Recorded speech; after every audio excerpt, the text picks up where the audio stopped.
Welcome back to the Unnamed podcast. Since we don't have Welcome any to name, the Unnamed. to the Unnamed podcast. But basically, we're young men. We have built relatively successful businesses, online, offline, made money, done some cool stuff, moved cross country. We're all pretty young here. I'll be 23 in a week.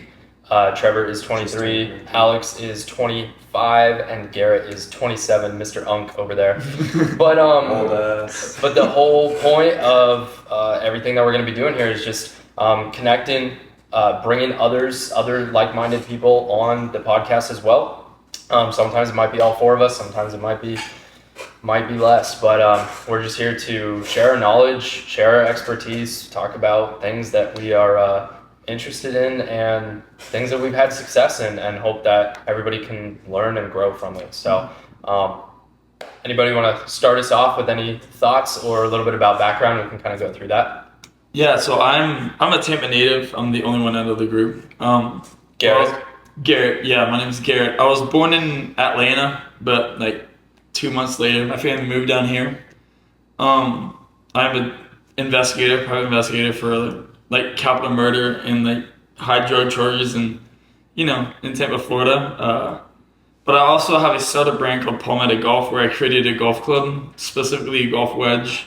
It's a one-of-a-kind golf club, so it has cuts in the back which help the club guide through a little bit more. So I am the only one out of this entire group that is from Tampa. So Yeah. That's sick, dude. Yeah. And I was going to say you're the only one who has a physical product. yeah, I am. Yeah, Because we're all info, but We're all just gurus. I started my supplement company, so yeah, he did start a now supplement company, I which have a is huge. physical product as well, but Yeah. it's still a consumable product.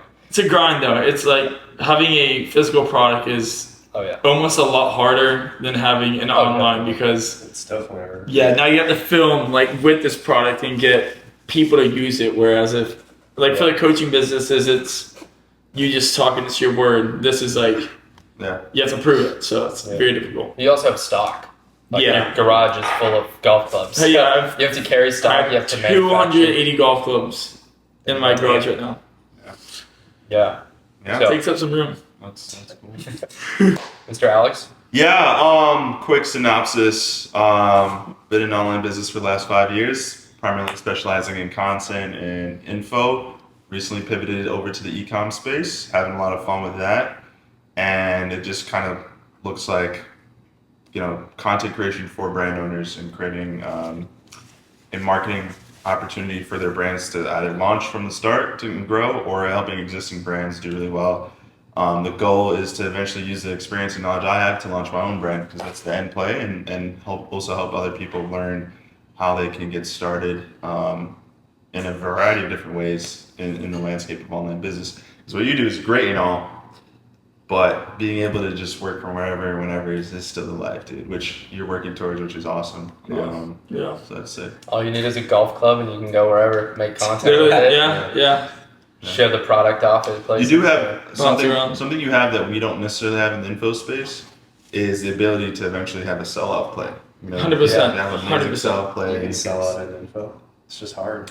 But you're selling yourself in a If way. you do info the way you teach it, it's next to impossible to have an equity play, right? If you're doing a one-person business, you're buying into me, it's kind of hard to sell that, Yeah. So, not unless impossible, you just, but unless you definitely just create like a banging team around it, Yeah. and you just kind of show that it's your team and not really you. You built the foundation, but Yeah. that's a lot of work.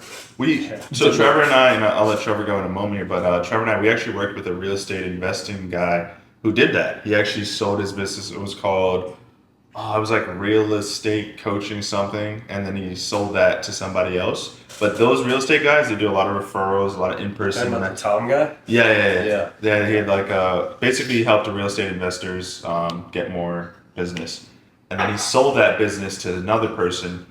And because it wasn't like a personal brand, he built it off of referrals and all that stuff.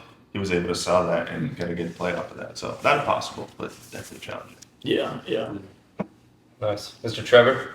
I'm just your favorite online guru. I just scam little kids all day and make money. In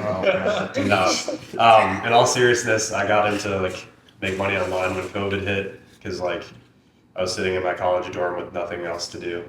COVID was going rampant, and I figured I wanted a better life for myself than just the traditional route. So looked into making money online, did drop shipping, kind of sucked. And I did affiliate marketing, and it was actually pretty decent, made some money. And then ended up partnering up with this guy, which we scaled our business to like 50 to 60K per month. I was doing majority of the sales. He was taking care of majority of the rest of the stuff. And now I run a sales placement agency where I partner with coaches, consultants, place them setters, train them up, get them really, really good, get them dialed in, help them make more money. What made drop shipping suck? I don't even know if I can say because I didn't really give it a fair shot. I did. Okay. I did it for like 2 days. When do you see them? That doesn't count. That doesn't Bro, count. it's just You like barely found a product? Or did you find a product, but... You said he did it for 2 days. That's Yeah, it's like nothing, That yeah. doesn't count. it's like Yeah. I didn't want to spend money on ads. I didn't know if the product was going to be good or not. Like I don't know. Yeah, dude, drop shipping is like the worst. I feel like it's like almost an impossible business model. Now, No, unless you just bro. have... Alex had some good success Dude, with it. so he I- just Really? started. Dude, so let me tell you, something I've learned is any and everything will work if you make it work. Mhm. Now, That's there's true. obviously harder barriers to entry. So to Trevor's Very. point, like no one's trying to spend, a ton of money on ads when you started. But what we didn't know at the time, Trevor, is that organic dropshipping on TikTok right then was just as It would have powerful. probably been good. Yeah, it was just as powerful as organic marketing for affiliate marketing. But nevertheless, we all found our vehicle, and I think we found stuff that clicked with us. One of the things I wanted to pivot to was why we all moved down here to Tampa in the first place. Like, what kind of inspired you guys? We all moved at the same time, which we'll get into. But what really pushed you guys to want to even move down here in the first place? I guess I'll start. I mean, I was already making like pretty good money online, but I didn't really have too many people around me that were also ambitious in the sense of them being like in person with me. I had a lot of people online that I knew, but not really in person. And I was also getting tired of living with my parents. Love you, mom and dad. So kind of like aligned perfectly. Always wanted to live in Florida. So that's pretty much it. And your grandma had a house in the Keys, Yeah. so you like knew a lot about Florida, I've like been here Florida, plenty of and yeah. times. Yeah. So yeah, for me, I was born and raised California, Southern California, and I basically just same thing. Got tired of it all, and wanted to find motion. The energy down here in Tampa, like the city itself is growing and building, and the energy that it has is crazy, and you feed off of that, and you have that motion. I want to touch into that after Tampa, but the energy and motion that you get from just being around other people. Tampa's so like young, hungry, successful, healthy kind of a thing, and that really just feeds you and surrounding yourself with people like that. So yeah, with Alex and Trevor, took a couple trips to Florida and checked out some places, found a place, been there for almost a year, and then now we're going into a new place in 2 weeks. And honestly, in my opinion, best apartment in Tampa, in all of Tampa. Probably up there. Best Yeah. for my biased view, because Yeah. you might argue that skybox that costs the same or a little bit more is better, but I don't like the city. I want to be oceanfront. So for me, it's the best apartment in Tampa for me. Can I dare to ask you what you were sick of in California? I was gonna ask that too. I was gonna ask Oh, that we too. get straight into it, dude. The homeless crackheads chasing me around the city, which happened multiple times. Uninterrogated, by the way. Like I didn't like do anything to make that happen. Homeless people digging through the trash in my parents' house in their backyard. Like literally went through the gate and dug through the trash. They're Like ridiculous. raccoons. Yeah, dude, they were literally Like raccoons. raccoons, a little bit larger though. But and then they That seems to scare off. no, it's crazy. And there's literally, you go to LA, there's literally needles in the street because the government was giving people clean needles for some reason, because that makes sense. And then you just have a political gel-haired freak running the entire state into the ground. So like, that's awesome. So that's fun. California was just, it's a beautiful place and it's getting ruined, which is really unfortunate. So it was either Texas or Florida, and tropical weather is my favorite. So I pulled the trigger on Florida. Yeah. Nice. Yeah, for me, from Connecticut, for all the people that are from the Northeast, it's a very hustle, grind, keep your head down kind of environment. There's not a lot of socializing. There's not a lot of events, especially in the small state of Connecticut. So for me, I literally felt like I was deteriorating living there. And every time I would come down to the South in Florida, I was like, man, I'm always so happy here. Why don't I just move here permanently? It was initially a little hard, and for those of you who are watching that might be younger and thinking about wanting to move, but having to think of the idea of leaving family behind, it's initially hard. But if you can find one or two, even three good people you can move with, like you'll be all right, man. Like it's a hard decision initially, but then you move down here and you're thriving, and you realize like, why don't I do this sooner? So got tired of just literally no one doing anything in the state, like in the area. No events, no way to socialize. So I had to get out of there, man, and it was always so cloudy. Seasonal depression is a thing, man. Yeah. Seasonal depression. It's cloudy here in Florida, but for like 20 minutes while it rains, and then it's sunny again. Yeah. Yeah. Like the rain's coming in right now, and it'll be Yeah. here for like 30, 40 minutes, and then it's gone. I was vitamin D deficient. I'm darker skinned, so it can happen. Really? But it was like really bad thing with vitamin D deficiency. It's like, So what? yeah, dude. For black people, we're more susceptible to that. So Yeah. These questioning. Well, it's like it's just like a chemical that goes off in you. It's not really like, yeah. Well, when it's like cloudy, yeah, you get no yeah. sun, so your Yeah. body's just like lacking the vital nutrients. Yeah. I'm like I said, I'm from here, so didn't have to move anywhere. But I'd say the reason I didn't move anywhere was because of how fast this city grows. Mhm. Like every year, it doesn't feel the same at all. It's just constantly evolving. There's They put up a new 30-story all the time. apartment building in 6 months. Yeah. There's like 15 like being built right now. Like it's ridiculous. I would also say where it's like, especially during COVID, which is when y'all decided to like kind of pull the trigger, or like near there, everybody was coming here. So like I wouldn't leave to go to a place that was locked down. Yeah. Like we had curfew for I think 2 weeks, and then our governor was like, "This is stupid," and then where everybody else in the U.S. had like curfew. So it's like, if I'm not gonna leave then, why would I leave like now when all the money's flocking here? Like Yeah. it's just wouldn't make sense. Yeah. And plus like, where would I like if I'm gonna go to Connecticut, like move somewhere unique, like then it's just gonna, like you were saying, there's no connections. Yeah. Like North Carolina's nice, Yeah. not really connections. Like What'd you go to North Carolina for? Mountains. yeah, That's like about it. a couple seasons. Like Yeah. they have Mountains in seasons. North Carolina. Yeah. Yeah. Florida's. Aren't they just part of the flat, Rocky Mountain, like, or the That is West Coast, my West? friend. What is Colorado. Appalachian? What mountain? Appalachia? What is I don't know it? if it The runs through it. Appalachian Mountains. Is that what it is? The northeast. Yeah. Okay. Yeah. I'm not a mountain. I'm from Tampa. I don't know my mountains at all. Yeah. Yeah, man, we'll see a hill and that's a mountain. Yeah, dude. Like, I have a rock stacked up. I'm like, oh, that's big. Yeah.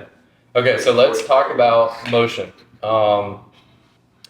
How do we? Because I feel like lately, especially the last couple of weeks, for me personally, I've like really been building motion, and so I think that comes in the form of Motion or momentum? both. Same. I'm gonna motion, use the though? word interchangeably. Yeah, I'm gonna use the word interchangeably. Yeah. Yeah, motion, momentum. So it's like, I think it starts with you doing the inputs, and then it's like a flywheel effect where you just keep like feeding off of it, right? Because when you start doing some inputs, then some things happen, and then things branch off from that, and then you get connections, and you get when things happen, people pay attention, and then when people pay attention, you can turn that into leveraging and turning that into network, and then more opportunities, and then more people pay attention. Mm-hmm. So how have you guys achieved, accumulated, and then leveraged and expanded motion or momentum in your life in different seasons too? Because that's a thing. Sometimes we take a little bit of a break and we kind of lose that momentum. But how do you carry, use, start momentum? Can you give us an example when that's happened to you? Yeah, like the last few weeks, I intentionally was like, all right, cool, we're building the personal brand again, so we're just gonna run that up, and so it's okay, cool, posting 3 times a day for the last 2 weeks, just starting with that, right? And then from there, then we got things going with our boy Ian that we just went out to lunch with and started developing friendship and relationship from there, and continue to just get things moving. And it seems like when you do more things, when you squeeze more into a shorter amount of time, you get more out of, you get a compounded effect out of it. So how do you utilize that in your own life? I would say for me, for the past like month and a half, 2 months, it's kind of been like I've been more focused on my other job besides my company, and then moving into this house takes a lot of money. Like booking 2 trips, one to Japan, just came from Puerto Rico a few weeks ago.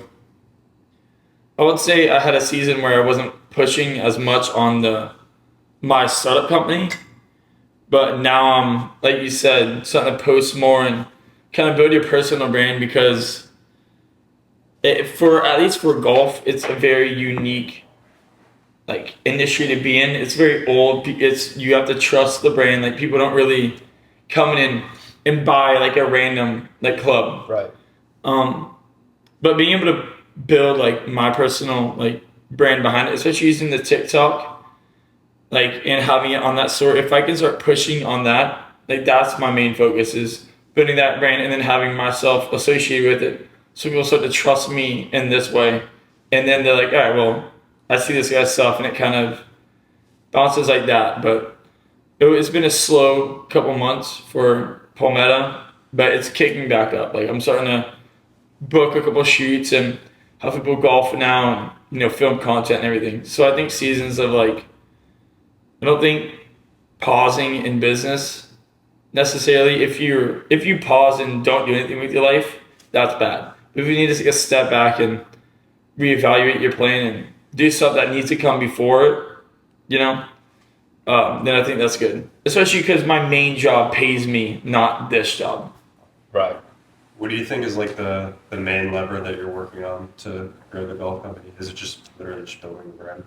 Yeah, it's right now. I have everything. I've developed the club.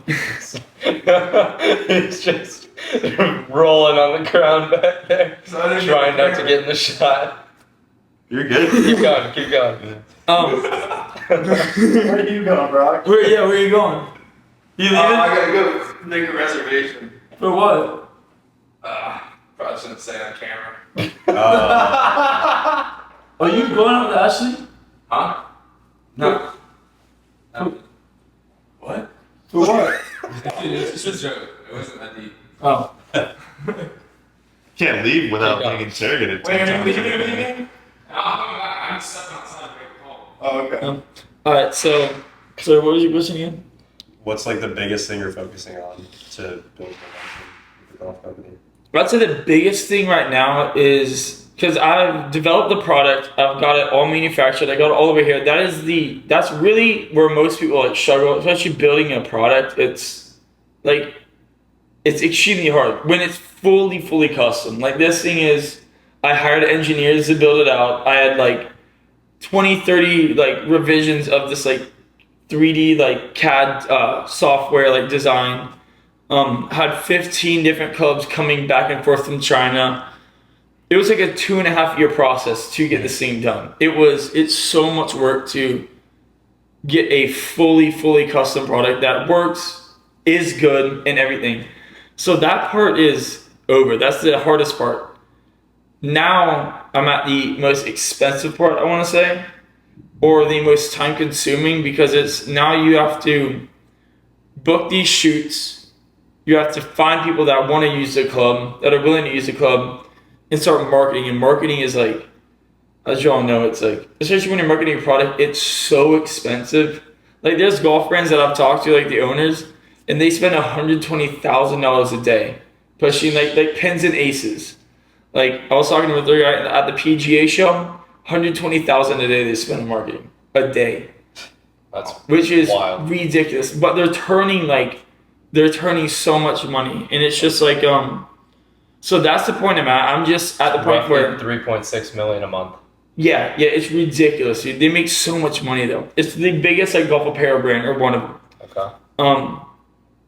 But like I'm at the point where I'm shooting now. I'm gonna start shooting content more. Taking people golfing, paying for the golfing, paying people to golf, use a club, and then taking that and then pushing it on ads and everything on Instagram. And the one thing I've learned about it is all my other like times I've filmed and shot ads and everything, it has been these guys are using it and they hit it and it just gets the shot and then it's like cut. I need it more verbal because like when people are talking in it and like describing the feeling, that's where I'm going to now. So I've learned a lot in the story past. behind it. Yeah, like seeing somebody hit a golf ball is like you get nothing from it. Like, oh, good shot, and then you scroll. But if you like have them talking, like, oh, I like the club for this. And I've had a couple of videos like that, but that's where I'm really pushing towards right now. And then also my personal brand on TikTok to be able to sell, ideally. Yeah. Yeah, to get back to that question, Tyler, good question. I noticed that normally those inputs come after feeling like you're in a dip or like a stagnant point of your life or career, business, whatever. And what just tends to happen is like you lock in, I guess, right? You're realizing, holy shit, I'm not where I need to be or should be. Sometimes you reach the goal and you're not even doing anything wrong or bad, but you realize that I need to do more. There's always this need to do more mentality. It's a good and bad thing. I think primarily a good thing, just how you manage it. And momentum, a lot of the times, it's like if you're seeking for certain things, you'll find it, right? So to your point, I mentioned to you like we want to network more. We're being intentional about those macro plays because a lot of times we stay stagnant because we're doing minor things, like the small things that are good, but to move up in life, a lot of times requires macro decisions, right? Like getting serious with your personal brand, networking with the right people, starting a podcast. So it's important. I like the word of momentum because the more good inputs you do, you might not see it right away, but over a period of time, you'll start to see them kind of build up over time. And it's really fun when things are just rolling and snowballing for you. Yeah, I think momentum, the big thing is that it's compounding. Yep. Yeah. So it takes a lot of effort in the beginning. Like I said, 3 posts a day on your personal brand. 20, like we're sending messages to each other like this dude's out here posting 20 times a day. Garrett said in the chat, he's like, already posted 6 TikToks today. Yeah. I'm like, bro, I need to get on it. Yeah. Just I've only random posted 2 or 3 today already. Yeah. So things like that, but it takes a lot of effort to get that momentum started. Yeah. And then once that flywheel is started, then it not only spins easier, just like a car, right? Especially in stick shift, but initially, like you have a larger gear. And so you have to get it started first. It takes a lot of effort to get that started rolling. You need a bigger gear. And then as you roll and as you get more speed, you can maintain or increase speed with smaller gears because those gears don't require as much input to get the car moving because it's already moving. So it's like that's how the flywheel works. And in my opinion, when you're starting with momentum, it not only gets easier over time, but it also compounds. So it gets easier and it gets even better. So you see these people like I think this is a great example where people ask, do the street interviews and they're like, what's your, asking millionaires, billionaires, what's your, morning routine or whatever. It's like, well, they've been doing this for 20 years. Their inputs are very low because they're in a high gear, getting a lot of output, going high speed for just a really little input because they've already put in all that work. So their 4-hour morning routine doesn't make sense for you because you need to put in the work right now. The 4-hour routine didn't get them to where they are today. Exactly. Yeah. The 4-hour routine is what they're doing right now, Yeah. but it's not what's got them there. And so people need to, that's why it's really important to learn from people just 1 or 2 steps ahead of you instead of learning from people who are all the way at the finish line. That doesn't help. Yeah. At all. So I think that's a really much needed message that a lot of young people need to hear who are trying to find success. Yeah. I think for me, momentum is like an interesting conversation because I almost think of it like standards. And this might carry us into like a whole nother topic. But like when you surround yourself with people that are making more money than you or that are doing better than you in other fields, it's like you just naturally have this inclination to want to do better. Yeah. And I think that's where a lot of motivation and momentum builds is just like, oh, I know this guy that's doing this. I know this guy that's doing this. Why can't I do more? Why can't I do better? And then like you start doing more work, then the momentum builds, then it starts picking up, and then like you just ride that as hard as you can. Yeah. What do you think, Trevor? You said you are big on. I'm sorry. What did you say? You were big on Standards. Thank you. You're big on first principles. You talk about first principles a lot in your content, and I think that's really valuable for a lot of people because a lot of people don't even know what they believe. They just copy what other people say or what sounds good or whatever. They don't actually even think about the true meaning behind things. Yep. So I think your standards of focusing on first principles in your business and your personal life is really good. I think you're one of my favorite example, probably in my inner circle, my favorite example of that. I want you to go like dive into first principles a little bit. Well, What first that means principles- to you and what they are. Yeah, first principles is basically like, okay, you understand that you need to do this thing. Why? Why do you actually need to do it? What's the reason it works? What's the reason it actually gets you to where you want to be? It's like when you understand the first principles of why things actually work the way they do, like you understand what you actually need to do every day to get to where you want to be. Like we understand that creating content on social media, just like full transparency, creates the law of reciprocity where we're giving you guys value, we're teaching you guys stuff, and as a byproduct, some way, somehow you'll want to return that favor in the future. That's the reason content works in the first place. So like understanding stuff like that really helps you just like understand business and how it works, and then you use that to crush it. I think that's so important because, like you mentioned, we kind of go through the motions a lot of times and we forget why we do things, especially when you go through school, high school, college, you have a job, you're kind of told to just do things. I don't know how you guys felt when your parents told you growing up, hey, Mom, why am I supposed to do this? Just because I said so. It's the most frustrating thing ever. It's like, no, I want to know why do I need to do it? So I really like first principles because first off, it helps you do the most work with the least amount of junk. I remember when we first started doing business, the most frustrating thing ever is looking at your calendar and seeing a ton of things to do, and half those things, looking back at it, were just a waste of time. You remember the revenue generating activities? Revenue generating, I'm only going to do the things that are going to get me to what makes me the most money. I'm not going to focus on building a website, color palette, logo. I'm going to do the least amount of things to get me the most amount of results. Hence the unnamed podcast, no color palette, no logo, and we're just ripping We it. just picked the host. Just pick the host as we As turn it the cameras on. Yeah. Yeah. So it's exactly revenue generating Activities. activities. I love that. And I think at least for me, it took loss of money to be able to like really realize that there's things that I could be doing more. Like I bought like merch, like stuff to give away, things like that, because I thought it was gonna like boost the company, but it didn't. And it was just a waste of money, like a waste of I bought T-shirts that give away. I've done that too. They for all my came first in company. like they're so small, like I can't even fit in a large. Like it's like a small, like it's just. And then I bought 20,000 golf tees.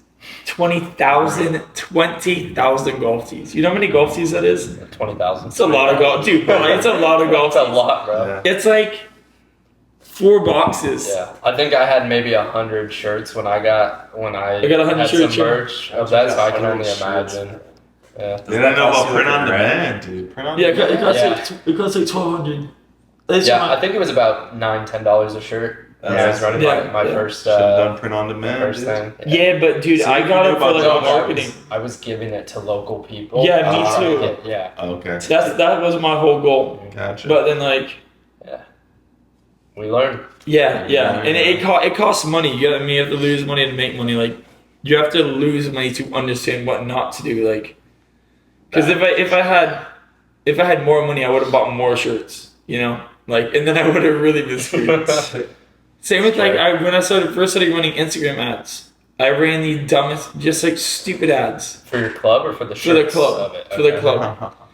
But they were just like there was no substance to it, and I spent like $5,000 on this stuff. Like blew Yeah. $5,000 running ads, and I got 0 return. Yeah. So it's just like, I mean, you gotta like you gotta learn like, and then you start realizing like, okay, well that lost me money. This is gonna make me money, and you start narrowing like your whole like mindset on like where to go. It like almost guides your path. Like It's almost like you have like a guided missile, and then there's like boundaries. Yeah. Just keep fucking bouncing off the walls. Until exactly, you find that yes, straight path. like thinner and thinner, and then you finally hit that one. And that's where like overnight success comes. Yeah, dude. After Yeah, this, after you spend 5 years of like bouncing off the walls, then you get that overnight success, and it all goes. Yeah, so what I would love to get into is like the hardest lesson you learned in business. So the hardest lesson is the amount of reps and sheer volume that it takes to get off the ground and get things going. You hear Gary Vee telling you to post 20 times a day on all the social media platforms. You hear Alex Hormozy saying the 4-hour rule or the 100 quantities of 100. So spend $100 a day on ads, make content for 100 minutes. You hear all of these things about volume, but you don't actually do it and get into it. And it doesn't sink in, and it takes so long. Like, I've been doing online business for 5 years. I've put in lots of reps, made hundreds of thousands of dollars online. However, it's still like, if I was focusing on reps and volume and things like I should have been for the last few years, I would have been millions instead of hundreds of thousands, because that was the toughest lesson that I had to learn. And it doesn't quite hit you until it like clicks, the amount of work that you can actually do. Good. Yeah. I would say, real quick, focus on one thing if you're going to do it. Like, don't try to focus on like multiple businesses when you're starting. But the biggest thing is, like, at least with a product brand, like, your friends and family are going to say they will support it until you have the stuff, okay? Like, They have to pay money. until it costs anything, dude. And then your friends and family are like, oh, like, so don't listen to your friends and family about your business and if it's worth doing. Because, like, they're the first ones to say they will, but they're also the first ones to not do it. Like, I had so many people, like, tell me, oh my God, like, I'm buying the clubs when you get them. Yep. I got them, I blasted messages, sent the link, hey, get yours now. Silence, dude, Yep. silence for like weeks. Yep. And then they'll hit me, like, asking a question. Don't call me. Like, don't text me. Like, You're not my friend anymore. yeah, dude. It's like, dude, well, like, it's like, yeah, like, I'm cool with you, but like, I'm not gonna hit you up or hang out with you. Or like my family, like, they're like, oh, when do we get our free club? I'm like, you don't. You can borrow it. You can borrow mine and see if you like Screw it. borrowing, dude. You can buy it, dude. Figure out yourself, dude. It's a good club. Like, Yeah. man. How Like, much does your club run, by the way? $130. The average. I don't know wedge- golf, so I don't know. Yeah, the price average tags. wedge is like 170 to 210. Okay. And like, my club creates some of the most backspin out of any club, which is what you want when you hit the ball. But it's like, don't listen to like your friends or family about like them supporting you, or take it with, you can listen, but take it with a grain of salt. Know they're really not going to support it like once you get into it, unless it's something dirt cheap and it's just like people won't even repost. Like, so it's just like, if you're gonna build a business, you have to. It's you, and that's it. Like, Yeah.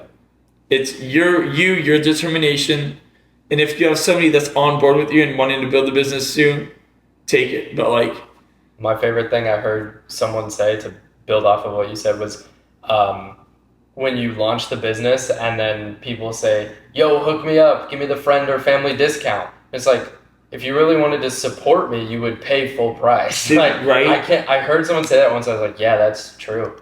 It's very true. yeah, dude, like, you get a friends and family discount when you're bank rolling, and you're like, yeah, dude, yeah, here, like, if everybody gets a discount, you know. Yeah. But it's like, if you're like, why do you want a discount? Because you know when you're first starting a business, you know it's costing money. Like, Yep.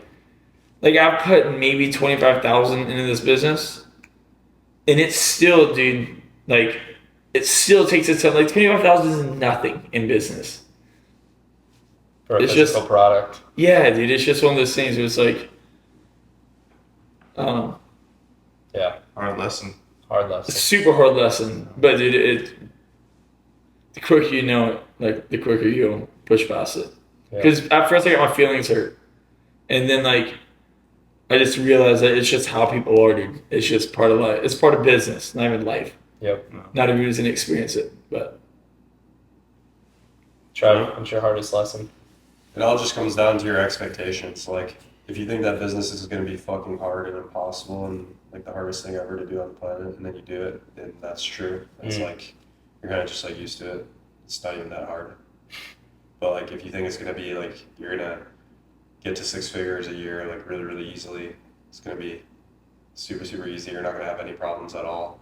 Then like, once you start doing it, and once you have to go through all the shit you need to get through to get to that point, then it's like, yeah, it's going to be hard. So I don't even really look at it as like, what's the hardest lesson? I just think like, people skew their expectations and everything. It's like, if you think something's going to take this much effort, just like double it or triple it. And then if you go in with that expectation, like it won't even be that hard because you're prepared for it. So you're saying like almost make it harder in your head than what it's gonna be. Yeah. It's a good look. Yeah. The sheer volume. Yeah, if you think it's gonna take Amount of work. 10,000 fucking TikToks to get your viral one, and then it takes 1,000, then it's not hard. Mm. It's easy. Yep. Yeah. I see. That's smart. Overcomplicating it for yourself. Just not overcomplicating, but like Overestimating. overestimating. Yeah. So then you're like, Because Relieved everybody when else it's shorter. underestimates it.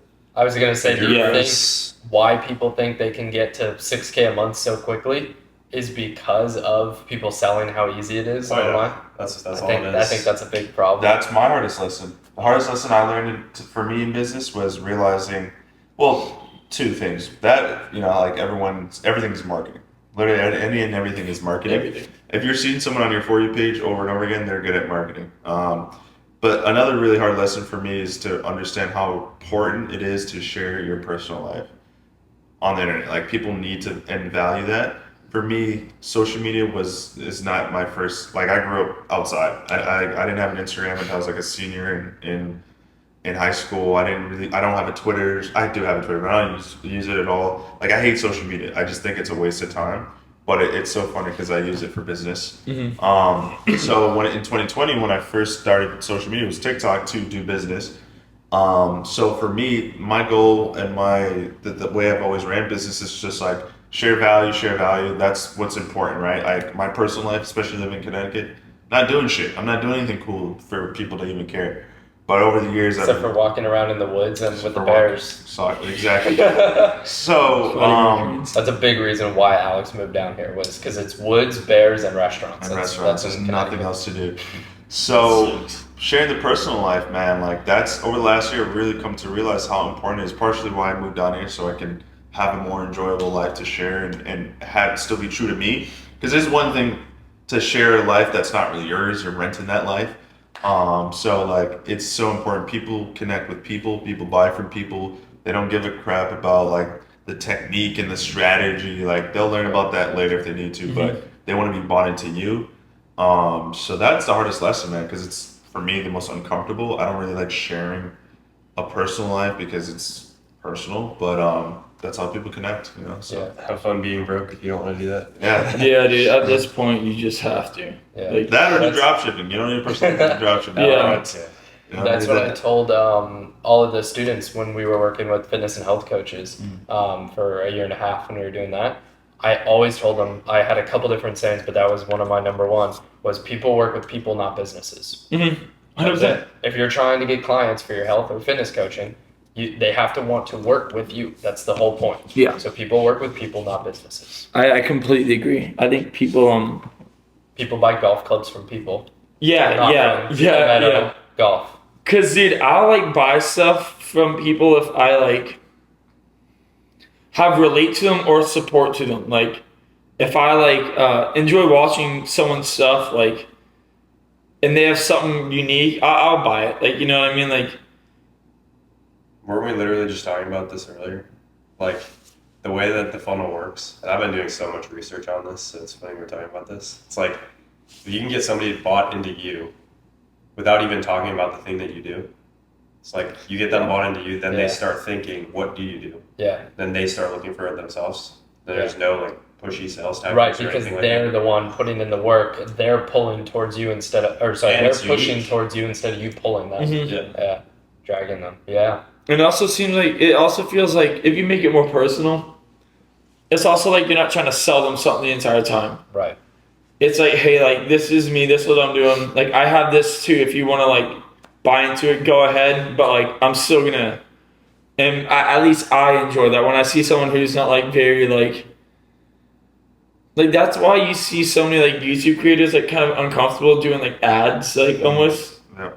because that's how they make money. But they're like, They don't want to push away their audience by overselling. yeah, because it seems ungenuine. Like it seems like you're just doing it just because you want money. Like it seems greedy. So. That's Well- why you run follow ads. Guys. Well, so I think that's what makes this day and age so good because now everybody knows everybody sells something. whether it's a physical product, an education, info project, Drop the whatever. course, bro. So everybody. So before, like, having just a brand and not promoting your product could be somewhat dangerous because people may not know you offer that. But now everybody offers everything and anything, So people will find the right people, the people you would want to work with, will find what you have to sell.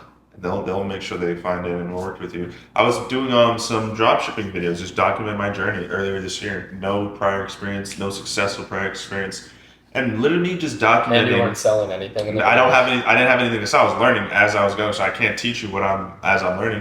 And as I'm making these videos, raw, authentic videos, no thumbnail, no editing, no anything. Hey, this is what I'm learning. Hey guys, it's day 4 of the journey, and I just made 10 grand. Really cool stuff. I'm excited. Let's see how it goes next week. People are hitting me up saying, "Yo, dude, you have a Discord? Like, I'd love to work with you. Do you have coaching?" I didn't feel confident being able to offer that, being that it was my first swing at things. But it just goes to show you, like, without even trying, the right people will gravitate towards you and would want to work with They you. were bought into your journey. Exactly. People are interested, dude. Yeah, they want to Way see more it interested happen. than people think. Yeah, for sure. Yeah. They wanna follow somebody and see somebody come up. Yeah. Especially like, cause you see like the Iman Ghazi or whatever, like you can follow him and dude, he's already so big you can't really like. He's too distant, right? Like Yeah, mentioned you earlier, can't step relate away. to them at all. Yeah. But if you like see someone like us, where it's like, okay, they're doing this, they're not that many steps ahead of us. Like they're a few months ahead of us, maybe a year. Yep. And then it's like, so you're like I could be this guy like next year, like easily. Yeah. And then you want to follow them because now this guy this guy talking about us or whoever is on a position just learned like these steps. So it And so can't they're be that still really hard, new right? to us. Yeah, it The can't steps be are that new hard. to us, yeah. And now this guy's like, oh, they just did these steps. Like I can follow them and whatever. Like maybe reach out to them. It just makes it more personal. The reach out is important. If I'm in Mangazzi, I get 1,000 DMs a day, bro. I'm not gonna see your shit. But if I'm like a newer guy with only a few hundred followers, there's a higher chance that person watching me will feel comfortable to reach out because I actually see it. So there's so many benefits in that. I mean, it's partially why we're starting this as well too. Not only to help other people see what's possible, but also so people can realize like, dude, you're not like it's not impossible. Like, It's not that far away close. either. Yeah, you're not that far away, dude. Like, so yeah. I mean, it's really there's what the saying where it's either you're gonna like work hard and have a miserable 9 to 5, or you're gonna work hard and live successful. Choose by your 30. heart, bro. Yeah, they're both hard. Like it's hard to stay poor, it's hard to get rich. Like it's just which one do you want to do? Like Speaking of which, Garrett, so the 3 of us did coaching programs. I want to share something with you, and I'd love your thoughts on it. One of the biggest excuses we used to do within the coaching business, what were people always saying, or a common excuse a lot of people would share? Doc, if you want to real quick, you can sit there. Join the show. Intruder. Yeah. Shoot him. No, you're executive producer now, bro. Yeah. That was a common. What was some of the Always. biggest excuses we used to hear in the coaching business, like why people would do stuff? We'd tell them, like, run ads or create your content. What are some of the biggest excuses? I got them all. Oh, yeah, let's hear it, bro. I want to hear. Are you asking for my opinion? I want to share what we heard, and I would love to hear what your thoughts on them when we share. From like Okay. an info product and then versus the physical product. Okay. If you get the same things. I don't have the money. Mhm. I can try it on my own. I'm gonna do it on my own for a couple weeks, and then I'll reach back out to you if it doesn't work. I need to talk to my wife. I need to talk to my husband. I need to think about it. Those are probably the main ones. There's the subconscious ones though. Like I'm scared. Yeah. Nobody will ever say that. Mhm. I'm scared it doesn't work. Yeah. So I think there is a financial like worry, and then there's just like a genuine like fear where I think I need to talk to my wife. Is they just like you're not sure, you're not like financially, but if it's like I feel like the more genuine like if somebody's trying to like I guess sell something to me and I'm like, look, I like physically cannot afford this at this point. I don't expect that person to keep pushing because then it's just like then you're just a leech. Like if I'm sitting here like say we're on call and I'm like, dude, like yes, it sounds nice, I would love to, but I physically like it's gonna put me in a rut. Like if I do this. Okay. Think of this, just to challenge you a little bit. What if you're on a call with somebody to join a program that's designed to make you more money? And the reason you're on that call, like the reason you're broke is the exact reason why you're on that call. Yeah, but what if it's literally like, what if like them buying that has like a possibility of them not being able to afford the next month's rent?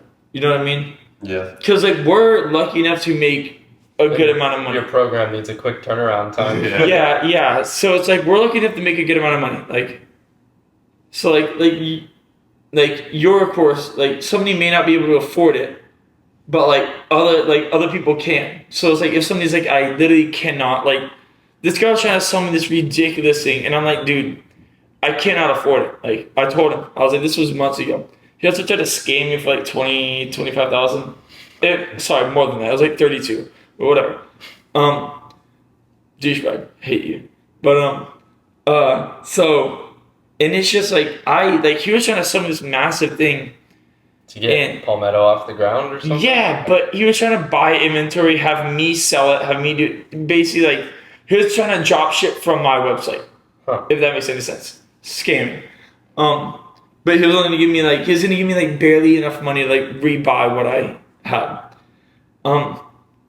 But it's like I feel like if you genuinely can't afford it, then that's one thing. But if it's like you said, like, oh, I'm gonna try it on my own, it's like, dude, like, why? Like it just doesn't make sense. If you have somebody that can like teach Trevor you, said, because you're afraid to spend the money. yeah, it's like you don't trust them enough. Like, then why are you getting yourself into? Why are you even on the call? Like, 99% of objections are just fear. yeah, and like running ads is especially for like a product or anything. It is like if you really want to do it and get it in front of people, it is expensive, dude. It's so like shooting content. Like, okay, let me run you through this. Shooting content. I pay $300 for everybody to golf. Okay, then I pay about $200 for everybody's food. Then I do drinks, and then I pay the camera guy. That's like whatever, like $150 minimum. Like, luckily I have good friends. Like Eric. Yeah, Eric doesn't charge me, but I've been charged before. But I'm gonna pay Eric for what's coming up. And then it's so that right there is like that's like $600 right there, and that's money I may not see. And then I chop it up. I can edit it myself, and then I chop it up, and then I have to run ads now. And now I'm running like $40 a day on an ad. I don't even know if it's gonna work. That's not it, bro. We're doing like 150, 200 a day on ads, dude. Yeah. 500 a day at one point. Yeah. But I think the highest video was like 460 or something. So yeah, but I'm talking from like a starting. But you're just like, you have a more overhead. Yeah. but you just made that video, and now you can afford to throw that $400 into it. I just spent $600, and now I'm spending another now I'm spending $40 a day for 7 days. So whatever, $210 maybe, whatever the number is. 280, yeah. And now that's just like now I'm like 800 something in the hole off this, and I don't even know if it's working. And now I have 20 videos out of this entire day of shooting, ideally, probably less, and now I have to just like test run. You know what I mean? I know I'm not in this video, but at the same time, do you not think there's not a cheaper way you can do that? You test them organically first, and then just put spend behind the best Like one. you could essentially, like you said, you're paying for food and drinks. You're paying for golf.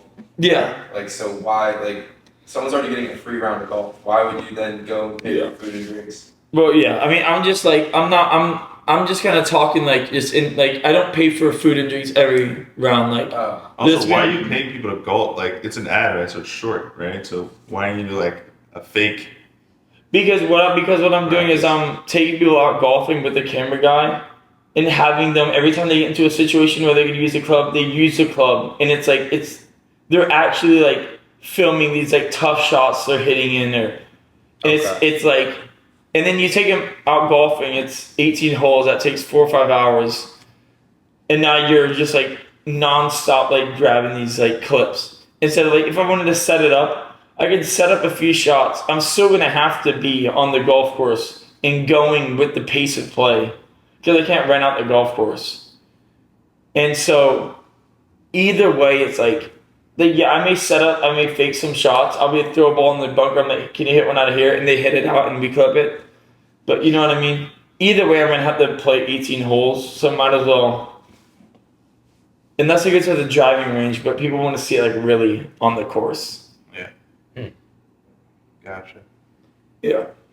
Yeah, But no, I've had a lot of, like what he said, I've had a lot of, like rounds that I've paid for that we didn't eat at all. I just paid for them to golf. We golf, shot a little bit, and so it really varies. Like, It seems like this is a very cash into. So, would you say your current job? This is another good topic as well. Your current job seems like it's cash flow abundant, so you can have extra money, and I'm sure you probably have business credit too. But you can afford to do this. I'm assuming. Okay, so that's I actually don't have any business credit. you have. So this is all out of pocket. All out of pocket. Dude, you should get some business credit, especially if you're running ads. I know. I need to. So this is a good point, right? Like, don't start a business like dropshipping and have no money, and don't sign up for someone's coaching program or get on a call with somebody and have no money. Like, you should have some money before you start a business. It takes some money, even if it's just the investment, to get started in a side hustle, skill set, a business. You need Don't start it off credit. Like don't use credit to fund it because you don't even know if that's gonna work. Use credit. Like I'm at this point where it's already here. Like it's already like. So now I can, like he's saying, like what I should probably get on a little bit. Now I can leverage credit, and I make enough money to pay off like whatever debt I have. Yeah. Don't put yourself I in disagree. debt. Yeah, I don't think credit's good. I think putting yourself against. I'm a little bit. I understand, but I lean more towards putting yourself against a wall. You don't ever know if it's going to Has work. always worked. You have no clue. Yeah, but So regardless, to what you just said, Garrett, it's hard being broke and it's Sure. hard being rich. It is. So choose which one you want. Yeah, you gotta figure So it out. I'm I think I'm it's more of a definitely logistical issue because this isn't like how many Correct. DMs I have to send in a day. This is Correct. you're having to prove something in the market that has never been done before. I have to show people why it works. Like literally, like Yeah, look, this is different like, than sending DMs. this in a is business literally model like that's already this been is proven. literally like here's a video like here's the sand moving through the club. Like it's actually like it. Yeah, I have to like Is there prove. any frame of reference prior to Palmetto What do you like mean? this? Like a unique, like in the industry of golfing, from what I've seen, because I used to do caddying, it's normally a lot of older men that like to stay traditional with their golf clubs. So you're the first. There's weird companies like Bomb Tech who came out and stuff like that, but it's not like the Who are they selling to? Who's Bomb Tech selling to? like Younger audience, older audience. Bomb Tech is kind of selling to like just like beginner like Okay. intermediate. Like it's more like they're like. Do you know what chameleon color is? You ever put like gasoline and water and it's like that like rainbowish. It's like those colors and like the whole like. So is it a design thing? Not Okay, necessarily. think of ones you'd see on TikTok Shop. Those type of clubs where they're really cheap, shitty made clubs Okay. that it's just like you can get a set for like $150 for like the entire thing, and it's just that type of thing. So my question is then, sorry, I'm not even in this. Yeah, I know. podcast. So, Go what? okay. Like, right, you have Bomb Tech that's doing that. Do you not think maybe like, where's the majority of this market coming from now? Is it like there's more people that are older, like he's saying, that are set in their ways on these clubs, or do you think it's more like there's a bunch of people that are coming into golf now and they're going like, how do you capture more of the market? Do you shoot for those older people who are, do whatever, or do you kind of try and capitalize off these people that are coming into the game, or just kind of new to it? who's your ICP, bro? Yeah, that's the question, bro. yeah. I mean, my entire like, if you look at my socials, like my entire thing is, catering to beginner to intermediate. Like, I just made a video on it the other day. Like, and I literally talked about how this club is not for pros. Like, if you're a pro, you don't need this club. Like, because it's to help beginners, it's an intermediate assist get a club. leg up, right? Yeah, it's not. If you're like, I had a guy comment on my stuff the other day. he was like, how is it when you open up the face when it's like, so usually like beginners hit it straight up, okay? Hit it straight on, just gets it up. This guy's like opening up the face and like hitting it like a flop shot. So it's like changing the angle.